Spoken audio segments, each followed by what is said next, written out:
자, 나도 다른 사람들에게 호감을 사고 싶다는 고민을 한 번쯤 해봤을 거예요. 그런데 호감을 얻는 건 생각보다 그렇게 어렵지 않습니다. 우리가 조그만 태도와 행동에 신경을 쓴다면 주위 사람들이 자연스럽게 나를 좋아하게 만들 수 있거든요. 첫 번째로 먼저 상대방의 작은 디테일을 기억하는 거예요. 사람들은 자신이 특별한 존재로 느껴질 때 더 큰 호감을 갖습니다. 예를 들어서 친구가 요즘 불면증 때문에 커피 대신 홍차 마시고 있어.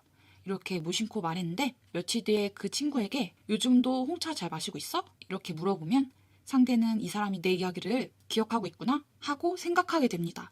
이런 사소한 관심이 큰 차이를 만들게 돼요. 두 번째, 작은 배려가 큰 힘을 발휘합니다. 안녕하세요라는 밝은 인사나 상대방이 힘들어 보일 때 건네는 간단한 말 한마디 혹은 무거운 짐을 들어주는 작은 행동까지도 사람들이 상대방의 마음에 깊이 남을 수 있어요. 배려는 거창하지 않아도 됩니다.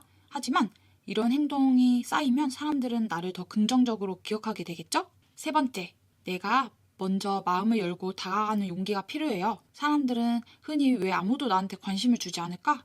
이렇게 생각하지만 정작 내가 먼저 관심을 주는 걸 두려워합니다. 새로운 직장에서 혼자 있는 동료에게 먼저 다가가 점심 같이 먹을래요? 말을 걸면 그 사람에게 나는 단순한 동료가 아니라 따뜻한 기억으로 남을 수 있어요. 많은 사람들이 내가 먼저 다가가면 상대방이 어색해하지 않을까? 또는 내가 괜히 나서는 것 같은데 어쩌지? 이런 두려움 때문에 주저하지만 사실은 누군가가 먼저 마음을 열고 다가가 주는 건 상대에게 긍정적인 인상을 남길 가능성이 훨씬 큽니다.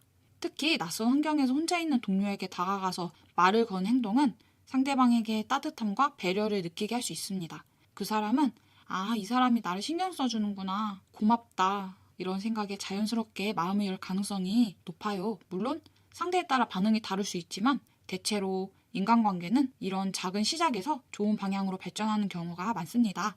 결국 사람들에게 내가 사랑받고 싶다면 내가 특별해서가 아니라 내가 상대방을 특별하게 만들어주는 사람이 되어야 한다는 걸 기억하면 좋을 것 같아요.